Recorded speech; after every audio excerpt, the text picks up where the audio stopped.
حاميم والكتاب المبين إنا أنزلناه في ليلة مباركة إنا كنا منذرين.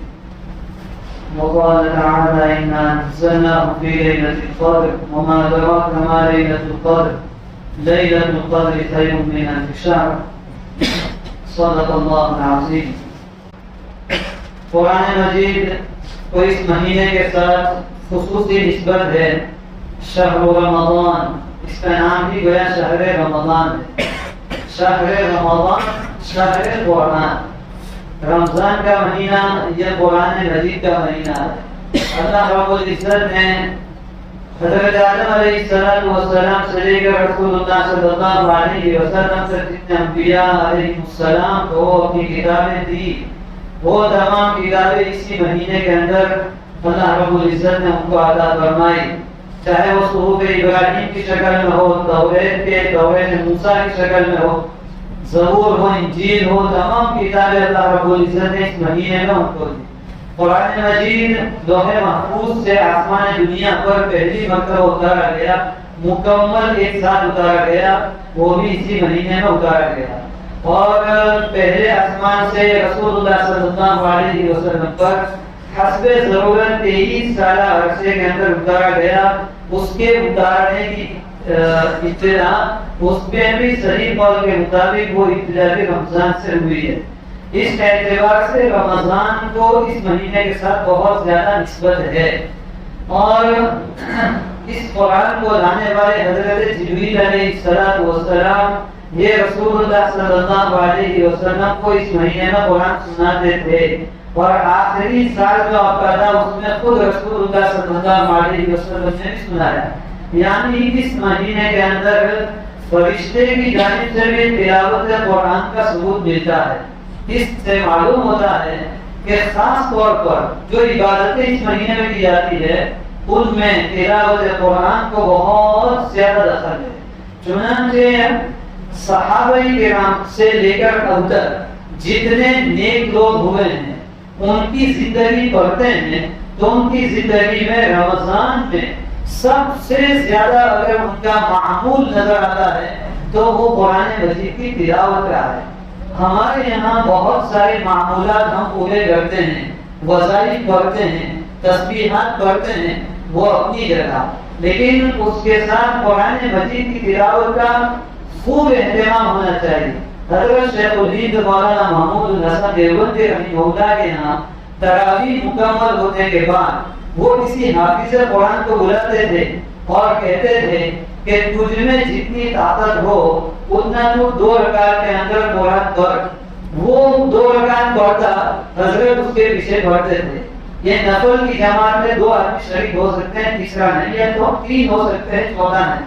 خیر، اور وہ تھکتا تھا تو دوسرے حافظ کو بلاتے تھے، وہ تھکتا تیسرے کو بلاتے. یہ سلسلہ شہری تک ہوتا تھا. رات جاگنا ہے، صرف جاگنا نہیں ہے، عبادت میں گزارنا ہے. ایک دن اس طرح عبادت میں یعنی نماز میں لمبا قیام کرنے کے بعد ان کے پیروں کے اندر ورم آ گیا تو بیٹھ کر اپنے پیروں کو دبانے لگے اور کہنے لگے کہ الحمدللہ آج اس سنت کے اوپر عمل ہو گیا. یعنی اس سنت کے اوپر عمل ہو گیا. اللہ کے رسول صلی اللہ علیہ وسلم نماز میں اتنا لمبا قیام کرتے تھے کہ آپ کے پیر مبارک کے اوپر ورم آیا.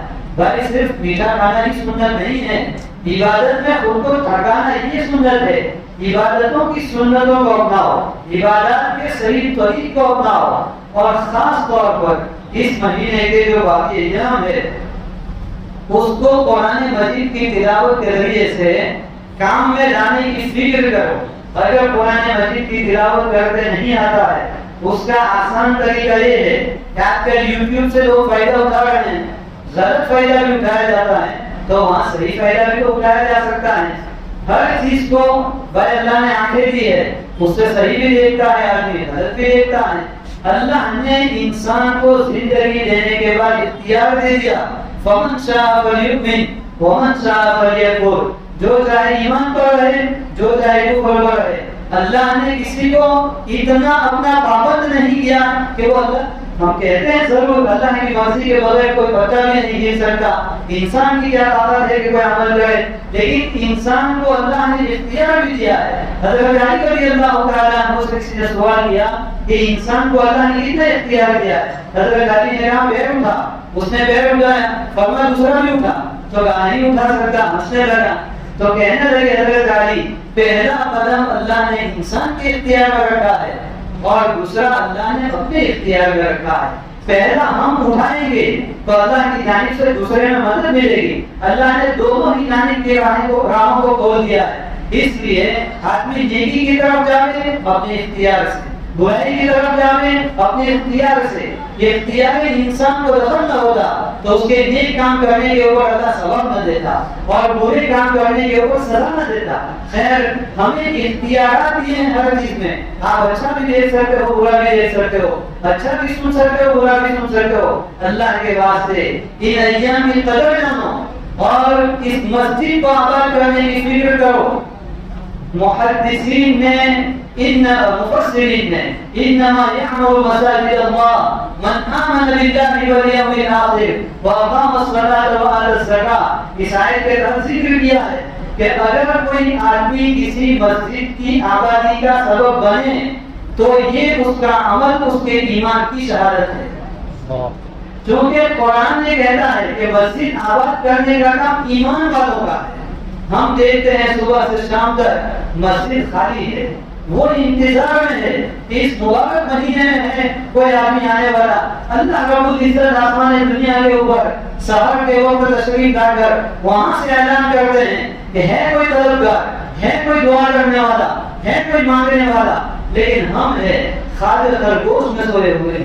ارے اللہ کے بندو، یہ 40 سال گزر گئے، 60 سال گزر گئے، ابھی نہیں تو کب آنکھ کھلے گی؟ ابھی نہیں تو کب آنکھ کھلے گی؟ حدیث شریف میں ہے کہ جس آدمی کی اللہ نے 60 سال کی عمر دی، اس نے اپنی زندگی کو نہیں بدلا، قیامت کے دن اس کے پاس کوئی عذر نہیں ہوگا، کوئی بہانہ نہیں ہوگا جس عذر پر اللہ اس کو چھوڑ دے۔ اگر وہ عذر پیش کرے تو اللہ کے سامنے بات ہے کہ بھائی میری اتنی لمبی زندگی تھی اور اتنی لمبی زندگی تو سدھرنے کے لیے کافی ہے۔ قرآن نے بار بار اس کو ذکر کیا ہے، اس لیے اپنے بچپن کی عادتوں کو اور اپنی جوانی کی جو بری عادتوں کی ایک طبیعت بن چکی ہے اور عادت بن چکی ہے، اس سے ہمیں اپنے آپ کو ہٹانے کی ضرورت ہے، نکالنے کی ضرورت ہے۔ نیکی کا ماحول ہے، نیکی کی فضا ہے، نیکی کے ایام ہے۔ بھائی کبھی منڈی کا وقت ہوتا ہے، کبھی مارکیٹ کے اندر اچھی کمائی کا وقت ہوتا ہے، تاجر موقع کی تلاش میں رہتا ہے کہ جب فلاں جگہ جیسا ہوگا، فلاں جب کام ہوگا اور اس وقت لوگ بہت زیادہ جمع ہوں گے تو میں فلاں چیز بیچنے کے لیے چلا جاؤں گا۔ ہر کام کرنے والا اپنے وقت کے انتظار میں ہوتا ہے۔ کسان بارش کے انتظار میں ہے، تاجر اپنے اعتبار سے موسم کے آنے کے انتظار میں ہے، جو سویٹر بیچنے والے ہیں وہ سردی کے انتظار میں ہے، وغیرہ وغیرہ۔ اس طرح نیکی کے طلبگار اس مہینے کے انتظار میں ہوتے ہیں۔ حضرت شیخ زکریا رحمہ اللہ تو لکھتے ہیں کہ ہمارے اکابرین کا پورا سال اس طرح گزرتا کہ رمضان کے آنے سے 6 مہینہ پہلے رمضان کے انتظار میں ہوتے تھے اور رمضان کے چلے جانے کے بعد رمضان کے چلے جانے کے غم میں 6 مہینہ گزرتے تھے۔ گویا کہ پورا سال ان کا رمضان کے ساتھ لگا ہوا، اور ہم ہیں کہ رمضان کے ہوتے ہوئے بھی اس کا کوئی اثر نہیں۔ اپنے آپ کو رمضان کی جو برکات اور نورانیت ہے اس کا حصہ پانے کے لیے پیش کرو، اور اس کے لیے قرآن مجید ایک آیت تو پڑھو، ایک سورت تو پڑھو۔ قرآن تو کافروں کو چیلنج کر رہا تھا کہ تم ایک سورت اس جیسی بنا کر لاؤ، اس جیسا قرآن بنا کر لاؤ۔ افسوس کیسا لگتا ہے کہ آج کل یہ چیلنج مسلمانوں سے ہے کہ ایک سورت پڑھ کے تو بتاؤ، ایک سورت ذرا قرآن کھول کر تو سناؤ، ایک آیت تو سناؤ۔ اور یہ بیچارہ ہے جو ایک سورت پڑھنے سے عاجز ہے، ایک آیت پڑھنے سے عاجز ہے۔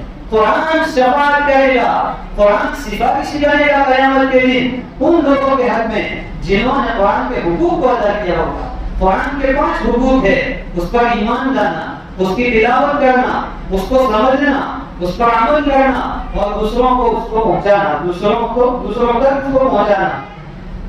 ابھی ہمارے یہاں ایک صاحب نے سنایا کورونا کے وقت میں ایک عالم کا انتقال ہوا، ان کے بیٹے نے بتایا کہ والد کو خواب میں دیکھا، پوچھا کہ کیا گزری، تو وہ روزانہ ایک قرآن مجید کی تلاوت کرتے تھے. تو انہوں نے کہا کہ قبر میں منکر نکیر آئے لیکن میرے قریب نہ آئے, دور کھڑے ہوئے اور میرے سامنے میں دیکھ رہا تھا کہ قرآن ہے, تو منکر نکیر مجھ سے آپس میں بات کر رہے تھے, یہ تو قرآن لے کے آئے, اس کو کیا سوال کریں گے؟ ہم کیا اپنی نماز پیش کر سکتے ہیں, اپنا روزہ پیش کر سکتے ہیں, اپنی اولاد کو پیش کر سکتے ہیں؟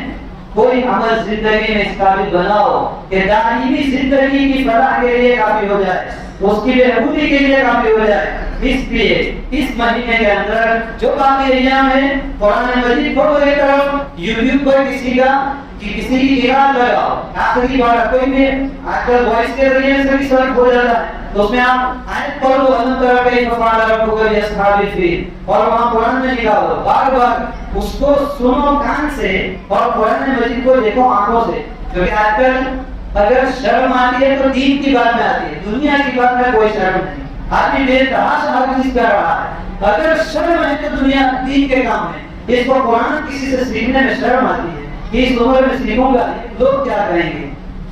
بدائے السنا مقتدمین میں علامہ کاشانی نے ذکر کیا ہے, حضرت عمر رضی اللہ تعالی عنہ فجر کی نماز کے بعد جب اپنے گھر کے لیے تشریف لے گئے, ایک صاحب ملے ان کو, انہوں نے کہا کہ میں 20 سال سے آیا ہوں, حضرت تھوڑا وقت کو دے دو. تو کہا ٹھیک ہے, اور یہاں آنے کا مقصود, تو انہوں نے کہا التحیات سیکھنے کے لیے آیا ہوں. 30 دن کا سفر کر کے آدمی التحیات سیکھنے کے لیے جا سکتا ہے, یہاں تو گھر میں بیٹھ کر سیکھنا ہے. اچھا عمر کتنی تھی؟ 60 سے اوپر عمر. 60 سال کے اوپر کے آدمی کو اتنا لمبا سفر کر کے ایک التحیات سیکھنے کی فکر اللہ دے رہا ہے, لیکن سب توفیق اللہ کی طرف سے ہے. اگر ہمیں اس کے متعلق کوئی شوق پیدا نہیں ہوتا ہے, یہ بہت زیادہ ڈرنے کی بات ہے. اللہ نے منافقین کے بارے میں کہا کہ ان کے قلوب پر اللہ نے پردہ ڈال دیا, اور اللہ جب دل کو بند کر دیتا ہے اس کے بعد کوئی ہدایت نہیں دے سکتا ہے. اتنی باتوں کے سننے کے بعد اگر کوئی فکر نہیں ہو رہی ہے, اپنے ایمان کی تلاشی لو, اپنے ایمان کی فکر کرو اور اللہ سے دعا مانگو کہ ایمان بھی صحیح ہو, اور ایمان کے مطابق اللہ رب العزت ہمیں صحیح توفیق اور ہدایت بھی عطا کریں.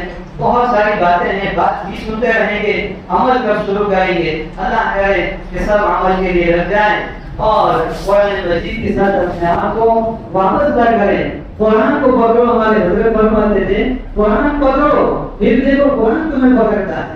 ہم نے کیا کیا, موبائل کو پکڑا تو موبائل نے ہمیں پکڑ لیا. اب ہے کوئی نہیں جو اس کے بغیر گزر سکے. قرآن پکڑو پھر دیکھو جب قرآن پکڑ لے گا اس کے بعد اپنے ایمان پر خوش ہونا. اللہ کرے انشاءاللہ آئندہ سال کا یہ دن ہمارا وہ ہوگا کہ جس میں ہمیں قرآن سے پکڑا ہوگا. کہو انشاءاللہ, اور توفیق مانگو.